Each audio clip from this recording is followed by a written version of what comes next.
Baptist church, the organ would start playing. I just got the clothes. I have no idea. I didn't bring mine, unfortunately. Yeah. Yeah, Casio. Josh has one. Do you have a Casio? I don't have a Casio. Oh, you don't? I have an old Casio from the 1980s at home. The keyboard's a little broken because of some, I think it gets stuff on it, but it's still, you know. Yeah. We don't know anything about it. It's like weird. When I have a basement. I have a friend who used to work I at just got a, Brandon Williams. it's a, like, exercise permission. Yeah, he must have left before. Oh, one of those, oh yeah, I know what you're I think he was in talking about. sports. I know what you're talking about. It's a little piano. Yeah. We're not necessarily. Stenograph or something like There's that. literally like 3 people in sports Yeah. department. That's Yeah. The dog. Like the only sport I know is hockey, I fear, but it's okay. I got my wife a ukulele she wanted. Oh, good. Yes, very happy. Got that at Downtown Sounds in here. Oh, musical instruments are always a good gift. Especially for your 3-year-old niece. Drums. My nephew does that with them. Yeah. Years of payback to my brother. Yeah, what did he ever do to you? I got my Oh, you didn't give him like a harmonica. I got my 3-year-old niece one of those one-man band sort of a things. That's amazing. Yeah. Yeah. One or two.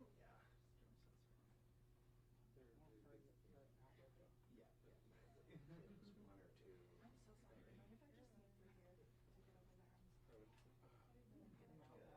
Spoons, musical spoons are fun, but they're also fun to get the.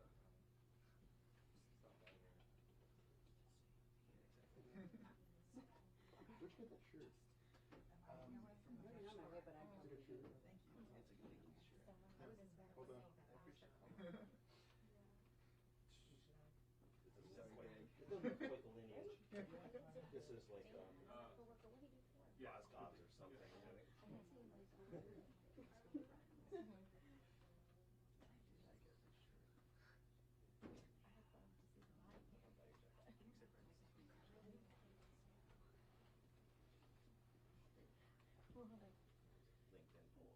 What brands are you loyal to? Was it Carhartt, LL Bean, Chuck Taylor, Cabot cheese? Cabot cheese. I definitely look. Yeah. I lived in Vermont for 7 years. Give me a break. Would you sell out if they offered you a cheese sponsorship? To be like a cheese influencer? Yeah, cheese sponsor. I can't think of a better one. You know. It's like a dream job. Depends how much they're paying. Sacrifice. Which cheese is your top cheese? Oh, it'd be the Seriously Sharp and the red black plaid. What's your favorite cheese? Well, what about the Cabot cheese?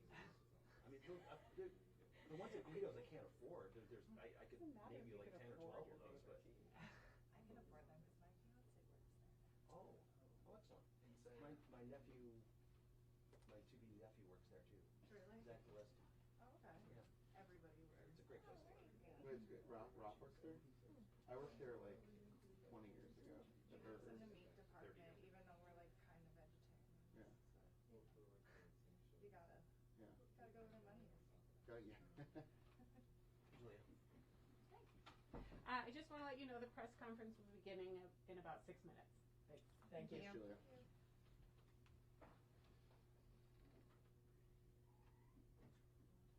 Today's meeting was just to reach you. What's your team? Leave that rolling if you do that fold around. So far, I haven't. It's just been like very specific to what we're doing, and then Write down which number exactly. Who are you here with? They're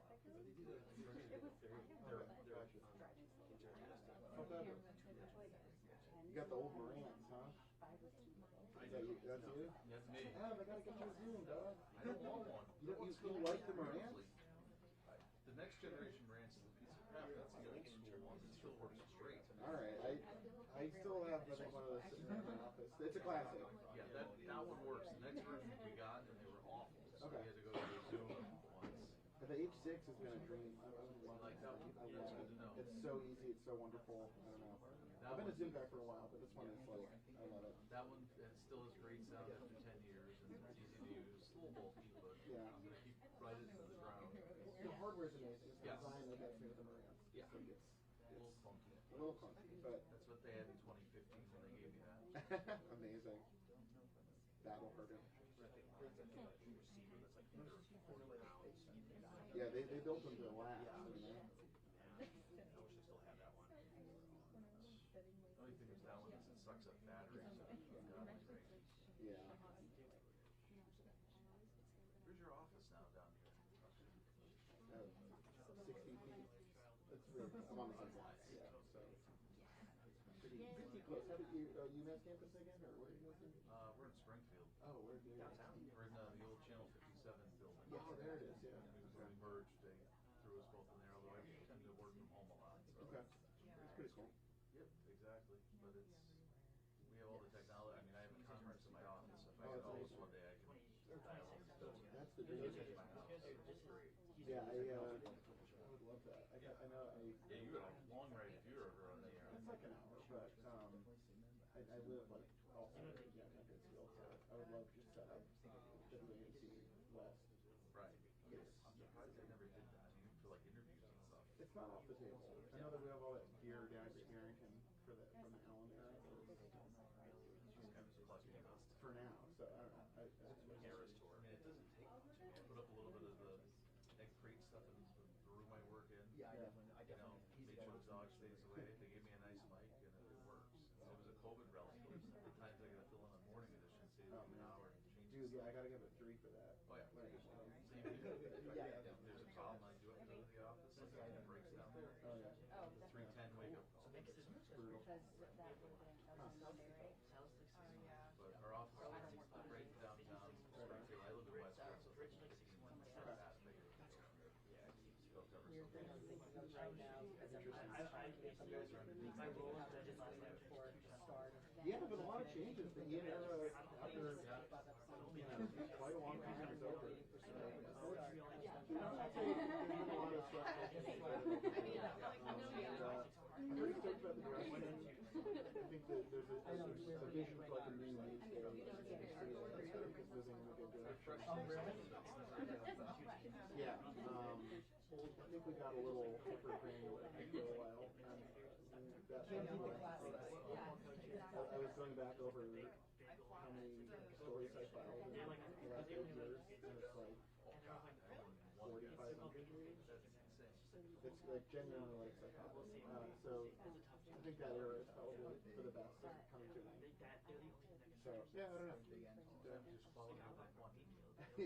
Well, you know, the rare opportunities where you get to really sink your teeth in, you know, you usually end up with something really special. So yeah, the news hole is getting smaller and smaller basically, which is incredible. I look at like GBH or whatever, I look at how they have a file. We have 3 times the staff. This is true. This is true. Yeah. But yeah. We're all just kind of hanging on right now, seeing where the craziness takes us. Yeah, not an inspiring time. How's Sam doing? He's gone. Oh, I did it. Left last March, became a lawyer. That's really funny. We went 3 years of law school all during the pandemic. Wow. Like, work going to law school at night. Huh. We get a job, basically, my family, representing people who are dealing with evictions and housing issues. Wow, that's amazing. He left Elizabeth Roman, who was number 2 now our number 1. Okay. They didn't backfill the position. Basically 2 weeks short now. You get a lot. Yeah. Now let's look into this.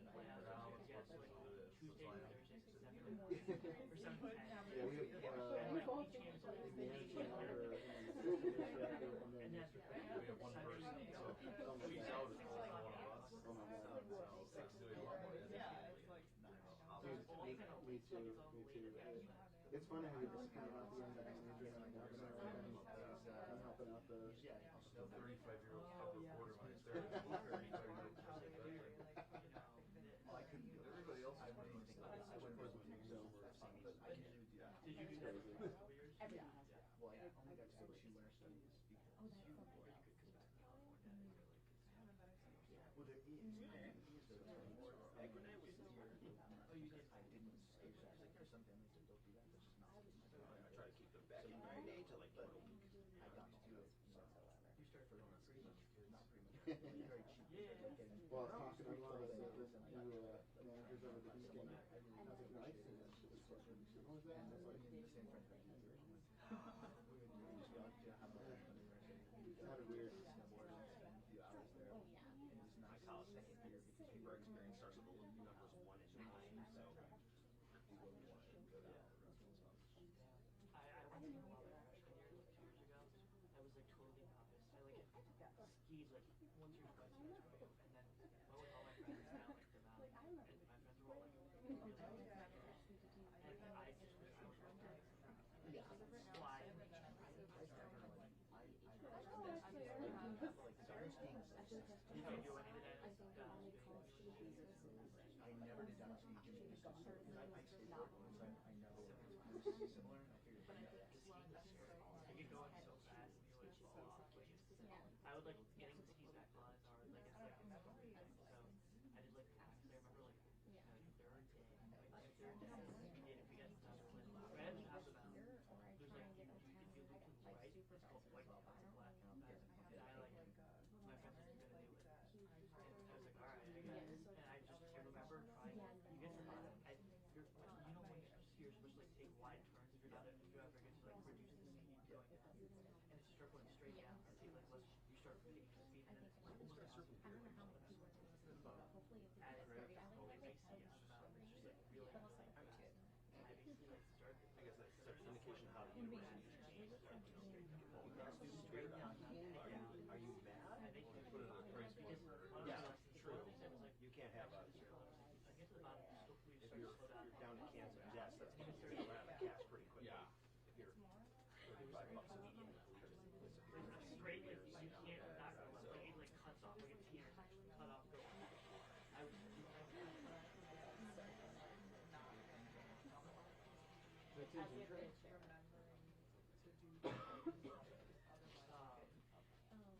I got some math that I can use.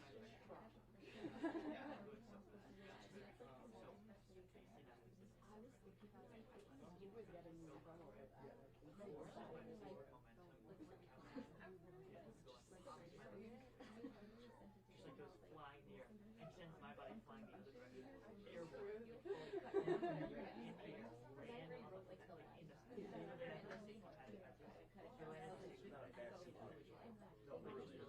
Except for the radio conspiracy then last fine. week. Because I was not so Those 5 pictures of that.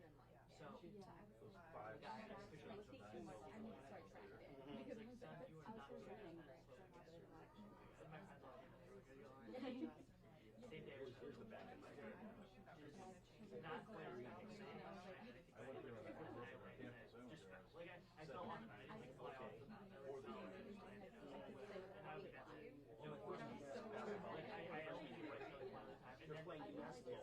They lost. I walked in and sat in the front row. It was just happening. My last freshman skate was right there in South State. Fallen? So that's yeah. So I'm in the pre-K.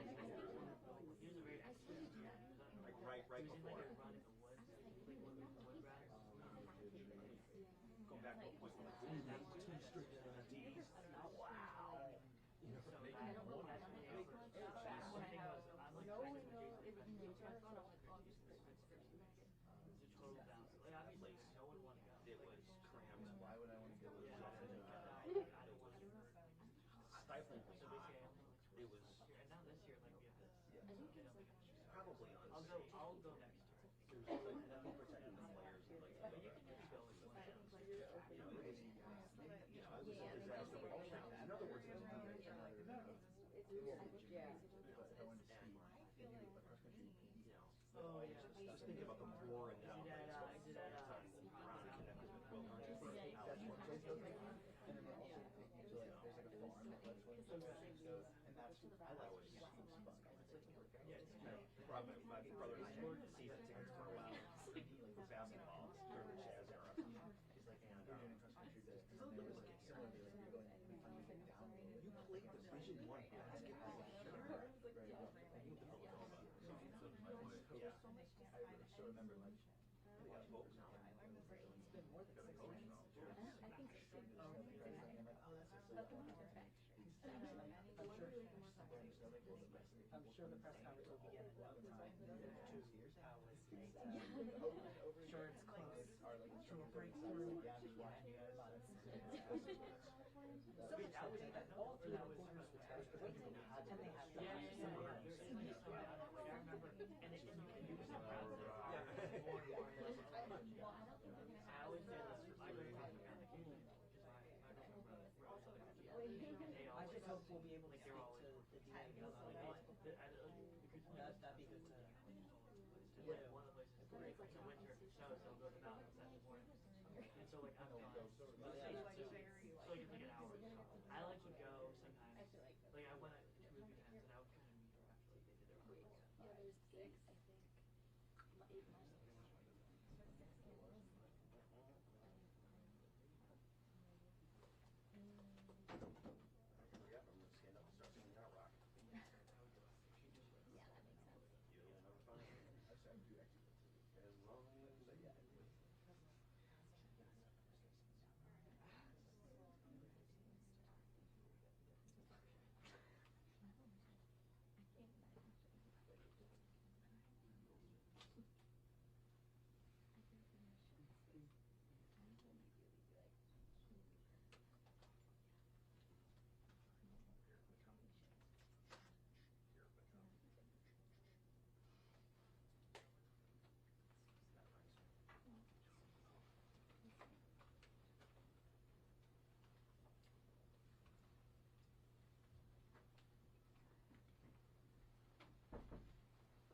Thank you for joining us today, and thank you for your patience.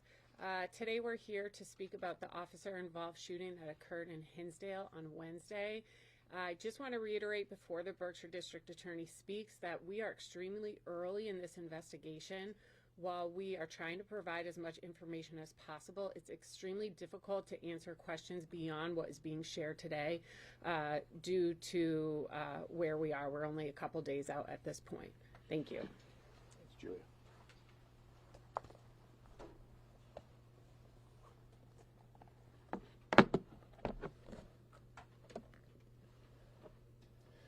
Thank you all for coming. Good afternoon. Sorry I'm a few minutes late. I had to meet with the decedent's family, so I wanted to speak with them before I spoke with you all today. Thank you for joining us today. Prior to summarizing the investigation at this point, I want to stress that this investigation is still in the preliminary stages. I recognize that as this involves law enforcement, it's critical that we communicate as much as possible. As the investigation is ongoing, there may be updates or alterations. At this time, since it's an active investigation, we will not be releasing the names of the officers involved in the incident. While I recognize there's been a lot of information released, including names of the officers by civilians on social media, that is not in control of my office. As there is a decedent in this case, we are able to name him. The decedent's name is Biagio Caval. He was 27 years old and resided in the state of New York. The investigation thus far indicates that leading up to Wednesday's incident, Mr. Caval was displaying paranoid and delusional thoughts that he expressed on social media and in conversation with the FBI's National Threat Operations Center, otherwise known as NTOC, and to his family and to law enforcement. He shared that he felt as though he was being listened to by law enforcement, was being attacked by organized crime groups and others. This was relayed by the NTOC. He thought that someone was trying to lure him into the house, into a machine in his basement that would damage the body and drain the life, and the machine induces suicidal thoughts. Earlier this week, the FBI's National Threat Operations Center contacted the Dalton Communications Center to report information regarding Mr. Caval to the Dalton Police. NTOC stated that Mr. Caval placed a call to the center making claims that sparked mental health concerns. At no time was Mr. Caval ever wanted by the FBI. The purpose of NTOC's call to Dalton PD was to communicate a concern about Mr. Caval's mental health. Based on the NTOC call, law enforcement felt, though, it was important to perform a well-being check. A be on the lookout was issued. On Wednesday, January 9th, between 9:42 a.m. and 9:57 a.m., there were 5 abandoned 911 calls placed and or returned to by Mr. Caval. On one call, there was an audio muffled banging consistent with the sound of someone repeatedly hitting the phone receiver. These calls further amplified law enforcement and their concern for his safety. At approximately 9:59 a.m., the chief of the Hinsdale Police Department reported they were responding to 53 off South Street for the well-being check and requested mutual aid from the Dalton Police Department. While officers were on the scene, at approximately 10:26 a.m., Mr. Gavall called 911 and spoke to dispatch, further expressing paranoid thoughts and stating he might actually be okay. He was on the phone with 911 dispatch for approximately 16 minutes. During the call, a female can be heard in the background trying to make contact with Mr. Gavall through what was later determined to be a bedroom door. Throughout the 911 call, Mr. Gavall continued to express paranoid thoughts and became agitated, argumentative with his family members who were still in the house. Approximately 15 minutes into the call, law enforcement can be heard speaking to Mr. Gavall through the door. At this time, Mr. Gavall stated he was willing to speak with law enforcement in the house, and the 911 call therefore ends. A member of the Hinsdale Police Department began speaking with Mr. Gavall. At this time, Mr. Gavall was sequestering himself in a back bedroom of the house located on the first floor. The officer speaking through the door had positive rapport with Mr. Gavall after previously assisting him with car troubles in the past. At approximately 10:50 a.m., Dalton Police contacted an ambulance to confirm they were prepared to transport Mr. Gavall to the hospital for a mental health evaluation. Officers also requested that there be limited radio traffic as to not further agitate Mr. Gavall. During this time, a determination was made by law enforcement that the bedroom door needed to be breached. At 10:58 a.m. and 15 seconds, there is a radio transmission that notifies of a taser deployment. At 10:58 and 31 seconds, officers advised that shots had been fired. At 10:59 and 21 seconds, officers request immediate ambulance response. At the same time, law enforcement began immediately rendering aid to both the law enforcement member who was shot and Mr. Gavall. From preliminary investigations, it has been determined that Mr. Gavall had a gun in his left hand, he's left-handed, when officers breached the bedroom door. When officers entered the bedroom, one officer was able to wrap his arms around Mr. Gavall's waist and attempt to restrain him against the wall. However, he maintained the gun. Officers worked to restrain him on the bed. Mr. Gavall's gun then fires. Shortly after the shot, an officer uses the taser. Mr. Gavall is tased and briefly subdued. However, when the effects of the taser diminish, he again becomes agitated, stating, "Kill me, kill me." The taser is deployed a second time. Mr. Gavall is once again briefly subdued, but then resumes to struggle. An officer orders Mr. Gavall to drop the gun. An officer discharged the firearm, and an officer is hit by a single round in a friendly fire, and 6 seconds later, a second round is discharged, striking the civilian, Mr. Gavall, in the head. Immediately thereafter, officers informed dispatch that shots had been fired. They secured the scene, they removed Mr. Gavall's firearm from the room, and they began rendering aid. Then requests for information about if there were other individuals at the house during the time of the event. At this time, we do know that at the start of the investigation, there were people in the house. However, based upon the investigation, the family had left the house well before the breach by the police officers. At this time, it's far too soon to comment on if charges will be brought forward. We will work to bring this to a conclusion as soon as possible. However, I cannot comment, nor do I know what the timeline will be.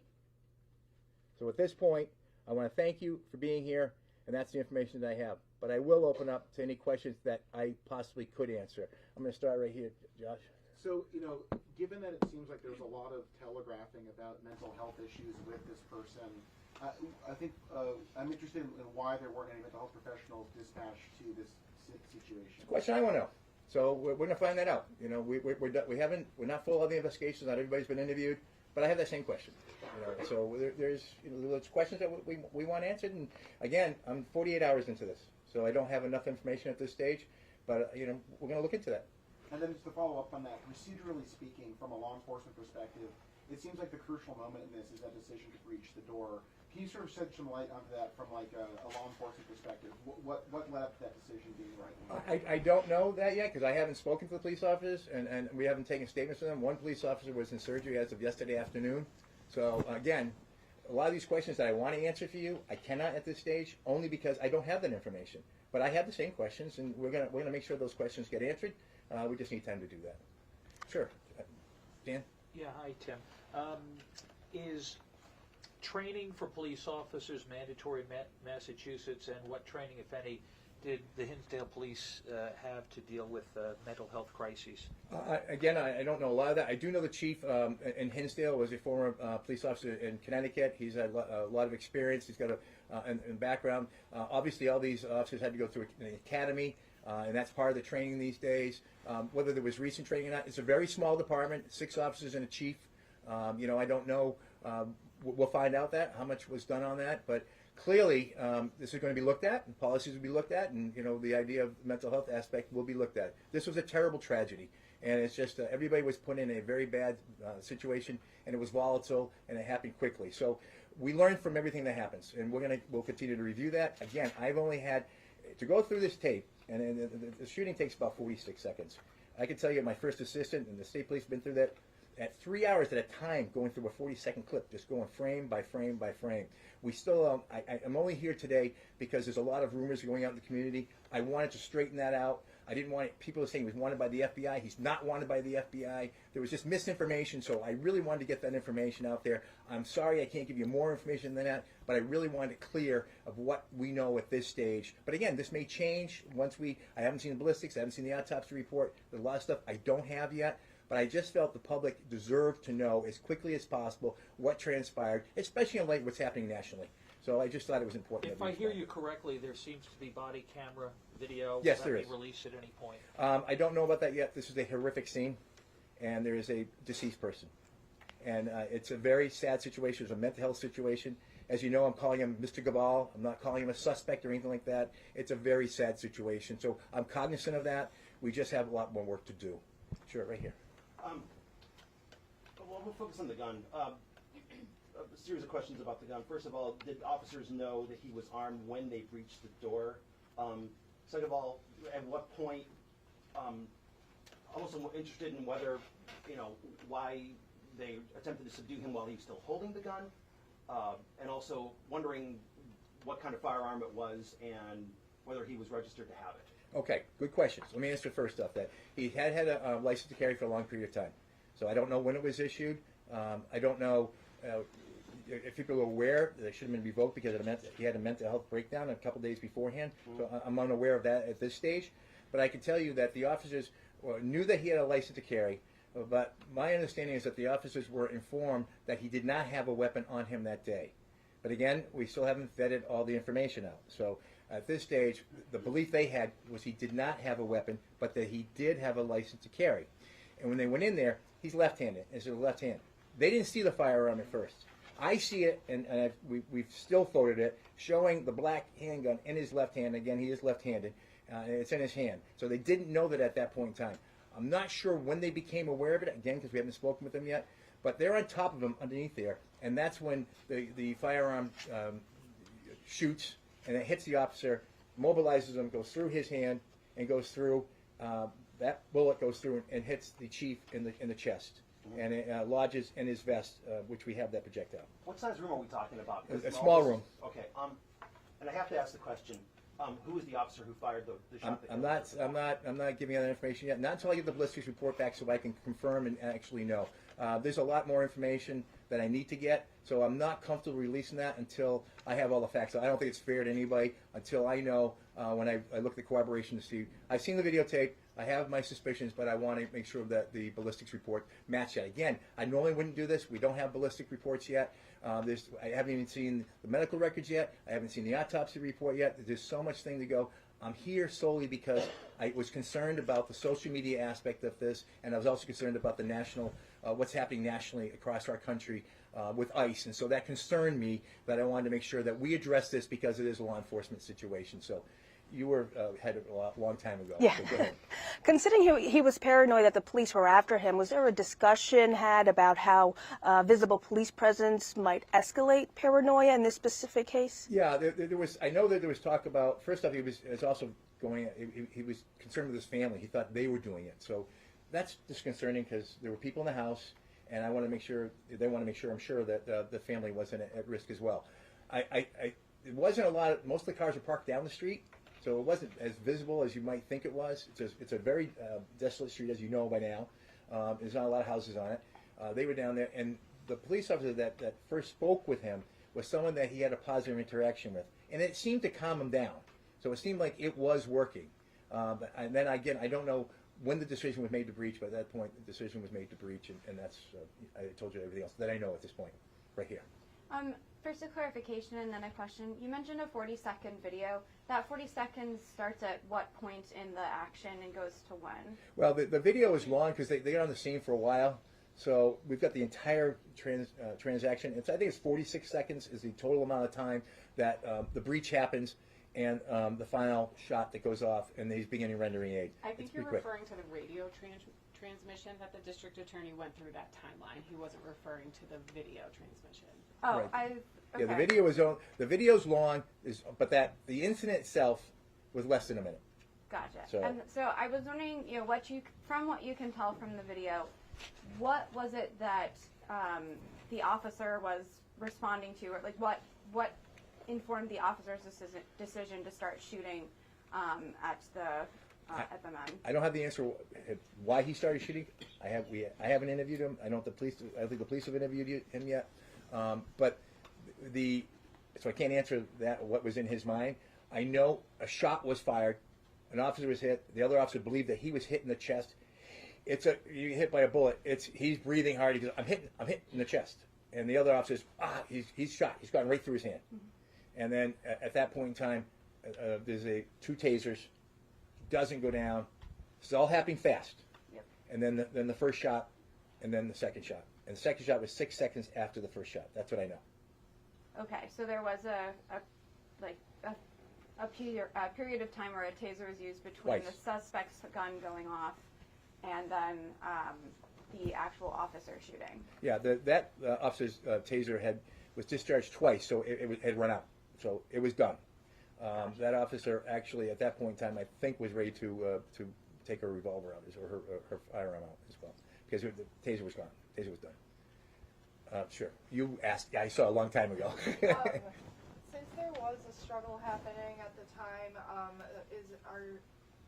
currently is the investigation investigating whether it was an accidental fire off of the gun, that was in the person's hand who was having a well-being check, or if it was a purposeful discharge of the gun. Yeah, that we don't know. I'll be honest with you. All we know is he had the gun in his hand, and it was and he's left-handed.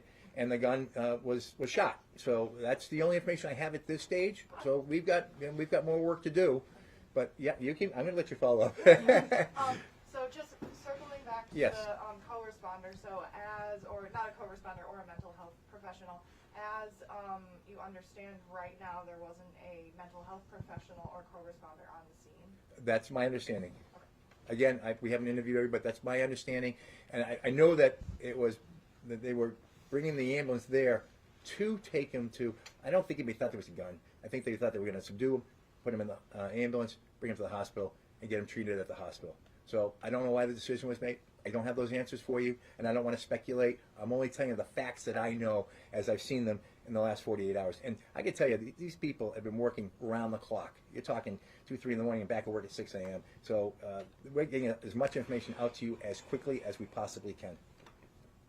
All right, we'll start here. I don't think I've answered any of your two questions, so we'll do that. Thank you, sir. Matt Bryce, Western Mass News.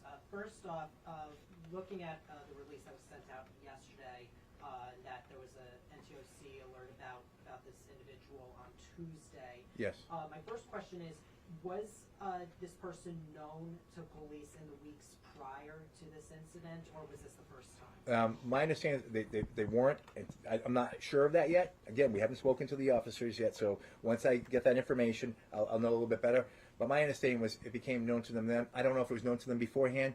We'll find that out. That's information that, again, questions that I have that you're asking that they're in my mind as well. So, and then police officers, law enforcement mind. I'm going to let you keep going, so go ahead. Yeah, a couple more questions. First off, I think you said you spoke with the officers' families before you came forward. I spoke to the decedent's family because I didn't want them having to read about this or see this on the news. In regards to the officers, though, have you spoken to their families, and do you know how the officers are doing I this time? I only know the officer was in surgery as of 4 o'clock yesterday. My understanding is that the officer is going to be okay. He's doing well, but he had a serious injury. It was very serious.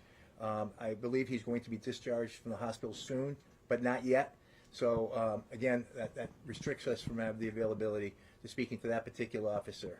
So and the other officer, the chief who was hit in the chest, is off as well right now. But luckily, the bullet did not penetrate the skin, so it was in his vest. And the other question I have is, like, from an emotional standpoint, like, what have you been hearing from, law enforcement and the community? Like, how shocked is Devastated. everybody? Devastated. The officers are devastated. They're upset. Everybody was in the room is getting mental health treatment themselves right now.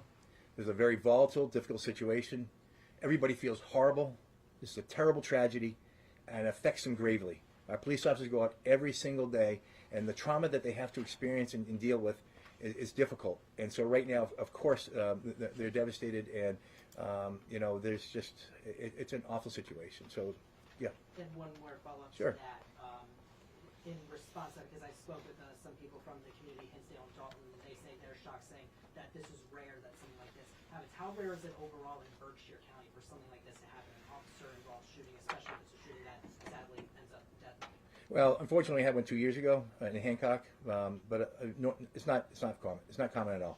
It's very uncommon, and I think that as time goes on, the more we educate, the community, and we educate all of us about mental health, the more we deal with the mental health issues. We don't have enough mental health workers. Let's be honest. We just don't have enough. They don't get paid enough. We need more, and unfortunately, that's a big problem. And we're trying to address that. We need to get more people in the mental health field here, because I know his family had struggled with him having mental health, and they tried to get services. They tried real hard to get services for him, but there's not a lot to be found. And you're in a small town like Hinsdale, and he's now living over in New York, so it was difficult. But I know the family tried real hard. They're devastated. They've lost their son and their brother, and it's just an awful tragedy. Do you believe that, knowing that there was no mental health responder at the scene, as you said, do you think this changes things? Should something like a mental health issue that's known to police in the future, does this lead to change? Well, you're asking to speculate again, but I think anytime an incident like this happens, we have to look at all of it, and we have to learn from it, and then change ways we do things as we go. So I think in some sense, yes, no matter what we do, I can't stress enough how important it is that mental health is part of the criminal justice system. It really is imperative that we have them involved in this, because there is a lot of mental health, untreated individuals out in the community that we ask police officers to do. We need to have more mental health professionals, and I think we got to push our legislators to get more services for these departments, to have social workers that are on scene, licensed clinical social workers that can deal with these issues, that are trained in that. But when you're in a small community, you get a town of 1,900 people with 6 police officers, the funding and the availability of these resources isn't always there. But, I agree. I mean, I think mental health is a strongly important issue. I'm going to let you go. I'm going to let her go first, and I'm going to ask you. Go ahead. Yeah, kind of going off of the similar conversation Yes. we're having about mental health, crisis response. In Pittsfield, I know in 2024 there was a program launched, the Joint Response Team, where Yep. we will incorporate mental health professionals into crisis response. Is this something that Hinsdale or any other responding agencies have currently? I'm sorry to interrupt. We really can't speak to what other departments have. I know I referenced that in my press release yesterday. Any department-specific questions need to be directed to said department. I think the district attorney's answer is going to be repetitive and again and again. We cannot speak to police department's policies. We cannot speak to what they do when they respond.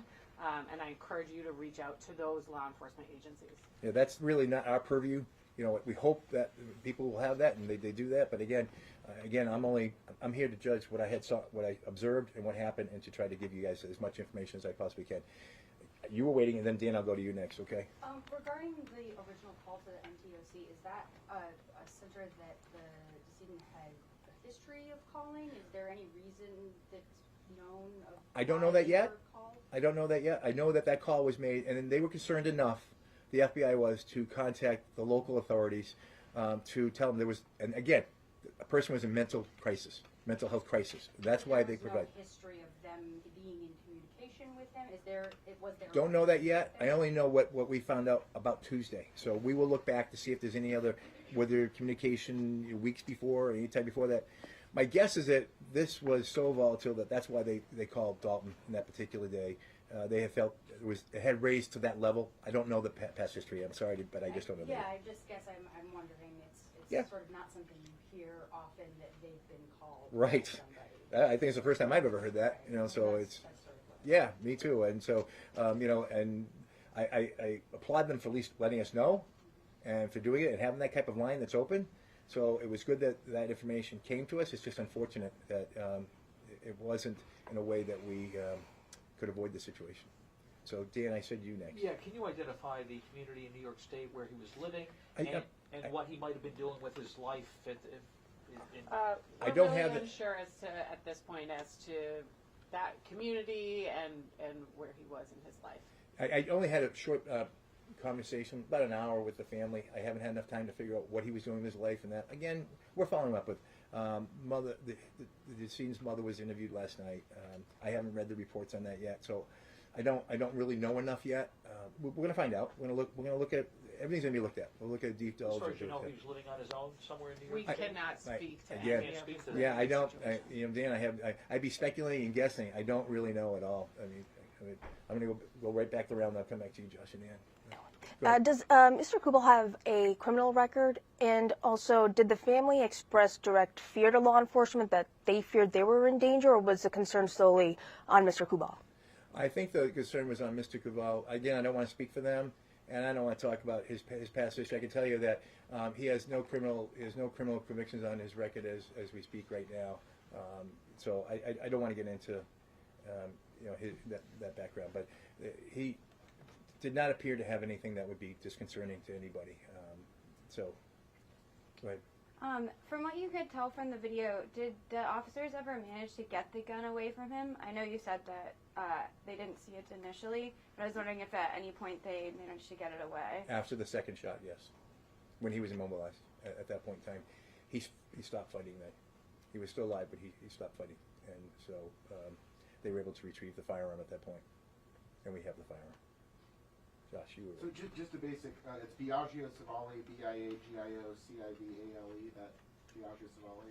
I'll send no. out the No, it's spelling Biagio and Cavalli, K-A-U-V-I-L, And 27. K-A-U-V-I-L. And it's Biagio. Right, Biagio. He goes by B. B. And as far as the property itself, just to clarify, this was family property. I don't know if they own or renting. I'm not sure. I just know this is where his mother lived. Gotcha. Yeah. And he had been there before, stayed there before. So I believe he stayed the night before. You haven't asked a question yet. I'm not sure if you're able to tell us like how old he was. Did he have a family of his own, like maybe kids or anything? He was 27. I don't believe he had any children, but I don't know any more than that at this stage. I did tell you that he was 27. He's a young man, and I heard nothing but great things about him in the community. So and again, because of the mental health case, you notice how I'm treating it and speaking of him. I'm speaking as an individual that unfortunately died in this traumatic event, and so it breaks my heart. It's very difficult to lose a child. Very difficult situation for everybody that was involved. And another question Sure. that I have is, do we know how long the officers may be on leave? That's really going to depend upon one's medical, so I don't know how long.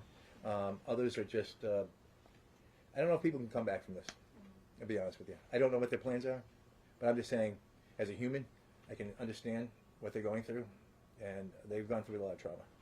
And that's up to them, and we'll see as much time as they possibly need. And the last question that I Yeah. have, do you believe that he was close with his family? Is what they might be saying? Again, I don't know enough about the relationship. It appears like they were. I knew enough from people in the community that said that he seemed to be a nice kid. Everybody seemed to like him. So, but I don't know enough about it. And I know that he wasn't involved. He wasn't someone involved with law enforcement. He wasn't something on anybody's radar. He wasn't a risk to anybody. Again, all the things that I hear is nothing but, that he seemed to be a decent individual, but suffered from, a serious mental illness. And he didn't recognize it. He kept saying that he was okay that day, but yet he's yelling, "Kill me, kill me." So he wasn't okay. But in his mind, he thought he was. And he has had this delusion that there was a machine in the basement and it was going to try to suck his body away. And it was just, mental health is an awful thing. So, I'll get a little more into the specifics of the actual shooting, because questions about the gap, the 6-second gap between the first shot, which strikes an officer in the elbow, and the second shot, which hits him in the head. Also, the fact that was he conscious and alert at the after he had been. Was Mr. Caldwell conscious and alert at the time he'd been shot? he was mumbling. I don't know if he was conscious. I could say that you could hear him breathing. It seems like he was responding to some questions, but again, that's very difficult for me to understand where he's at. I don't know, was his body reacting or whether he's mentally reacting. This is a serious wound. Right, because, I mean, I suppose there's, without seeing the footage, it's hard to understand why he was shot in the head. It's not my understanding that that's typical. I think we're getting far too in That the might weeds be, at this point. right, Yeah. that's a question people would have. Exactly. Yeah, It's a we question get it. people It's would questions have. that, again, Greg, there's lots of questions that I have. I don't know yet. Again, normally I would not be doing this. I'm only doing this because I just saw stuff out that was disturbing to everybody's families, and I just thought it had to be out. He wasn't wanted by the FBI. People are saying that he was wanted by the FBI. That is just absolutely not true. This was a mental health case. This was a tragedy. That's exactly what it was. Sure. No questions yet, so yeah. So now you mentioned officers weren't aware of the gun. Now, do we know where the gun had exactly came from? Do you know where he was hiding it, where it came from? Well, they breached the door, and the gun. As soon as he's up against the wall, I see the gun in his left hand, and I don't think they knew he was left-handed. But it's a small gun, even though it's .38 caliber. It's very small, but I could see it as plain as day. But they were on him, and then he was on the floor, and he struggled with him up onto the bed. They were on top of him, and that's when the firearm goes off, hits the officer, goes through, hits the chief. Chief goes back because he's now got the wind knocked out of him, and that's when the taser takes place. After the tasers, that's when the shots take place. So at no point he was hiding the gun, right? It was clearly visible. I don't know if he was hiding beforehand. When they had him up against the wall, Okay. he's got the gun right here, and his left hand up against the wall. That's all I can tell you. Okay. So I don't know how it was beforehand. Again, it's small, and it's in his hand. And he's a big guy. Go ahead. You had one here. Yeah, do you know why or what led the officers to make the decision that he didn't have a gun, or what the process was, why they thought he didn't have a gun? My understanding is that they were under the belief, based on conversations they have with other individuals, that there was not a gun present today, on that day. But again, we haven't interviewed everybody. I don't know. That could change. But right now, it appeared that they did not believe that he had a gun. But unfortunately, he did have a gun. And that changes everything. If you knew he had a gun, it may have changed the response. Is he in an aggressive stance at the time that he shot? I think we're getting far too into Yeah. this right Like I now. said, he was on the bed. And they were trying, he's struggling. They're trying to cuff him. He doesn't want to be cuffed. They're struggling. Gun goes off. Okay. Here we go. At That's all I this can tell point you. in time, I don't think we're going to accept any more questions on the actual, those 6 seconds the district attorney referred to. If anyone else has any general questions, we're happy to answer them. But I feel like we're kind of getting into a loop right now. Right. I'm just on the Dalton, I don't know, it was DCC, Dalton. Dalton Communication Center. Okay, Yeah. I just wasn't familiar with that. Can you- Dispatch. Oh, it's dispatch, okay. Yeah, Dalton Communication Center. Okay. And that's why the FBI calls them, notifies them. Okay. That will cover Hinsdale as well. So, and then they thought at that time they had an address for Dalton. So they checked that address in Dalton. He wasn't there. And as we know now, we didn't know that then he was actually living in the state of New York. They did check, Hinsdale checked off 53 off South Street location on Tuesday night as well. He wasn't there yet. I know the car was overnight because there was snow in the car and it snowed that night. So at some point in time he got there that night. But when they went there the night before, he wasn't there. It wasn't until the next day that he starts making these calls at 9:42 in the morning, and that kind of gets things going. So, you know. And those were calls to the Dalton Dispatch? Those were calls to Dalton Dispatch, correct. And those are the calls that we were able to monitor. Go ahead. Another question I had, because you said how devastating and tragic this whole scenario is, and mentioning how there is a need for more mental health professionals in this area, at least in that area. But what, as of right now, what message do you have for the community, whether it's someone who may be dealing with a mental health crisis, or a friend or family member who may not know someone who's going through suffering, knowing how tragic it is with the mental health aspect of it, what's your message to those community members? Because sometimes you just don't know what's up. You don't know, but there's a lot of hotline numbers, and those numbers, including suicide hotline numbers. You should reach out to anybody you possibly can. get the help that this person needs. They need professional help, and family members, unfortunately, they can try all they want. They're not professionals. They need professional help. So again, I think that one of the messages that comes out of all these cases that we have is that mental health has to be part of the criminal justice system, and mental health has to be a component when we're dealing with these situations, that someone is in a mental health crisis situation, is not thinking clearly, and obviously in this particular case, asking himself to be killed is just very disconcerting. I promise this is general. I wonder if you could just take me through the protocol and the process of investigation of an officer-involved shooting, how it works, how, I'm not gonna, We take it over. Right. So immediately after the call comes through, I got the call from my detective lieutenant Dickinson, and he sent everybody that we had up to Hinsdale. We took it over from Hinsdale. We do our own independent investigation, and we're looking at all aspects. We take this with a neutral eye, and so that's the procedure that we use. I can't talk about Hinsdale's procedures or anybody other department's procedures, but we take it over from there. It's our case, and then we build that, and we bring in other services. Whether it's obviously the OCME, the Office of the Medical Examiner's Office. We bring in people from crime services that will photograph, and we bring in ballistics people, and everybody that needs to be brought in. We control it, and these guys have been literally 2 o'clock in the morning, back to work at 6 o'clock in the morning. They've worked round the clock. I know they're exhausted, and they're gonna have a big, busy weekend this weekend. So, has there been support from the state? Any state agencies for this? I don't believe we've needed any state agencies. I mean, we have Massachusetts State Police that we obviously are using those agencies that are coming out here for forensic services, photographing and doing the forensic work. Yeah, they're involved, but we're well equipped here. Luckily. We have a tremendous state police office. We have 15 troopers up there. We have a digital evidence lab where we have one of the most advanced officers in the state. So we're lucky with that, and I'm proud of my troopers that are here. They do a great job, and they have been all over it. So I feel good that I can even speak to you today because of the amount of work that they put into it. And they get a lot of pressure, because you guys are all asking us, and I'm asking them, and what can we provide? And I give them the credit for doing this work, to getting these answers to you as quickly as we possibly can, working around the clock. And they have families too, but they put them aside for this. So I commend them for doing that. Go ahead. Were there established concrete mental health protocols for responding to these situations, and do you know if those protocols were followed? I don't know I don't know every department's protocols for mental health mental health cases. You'd have to ask that to the town of Hinsdale and to the Hinsdale Police Department. It's impossible for me to know everybody's policy. I know some of the bigger towns because we've dealt with the issue. I know that, for example, Pittsfield has expanded the amount of people that they have for social workers, so that we get people around the clock. That's a good step.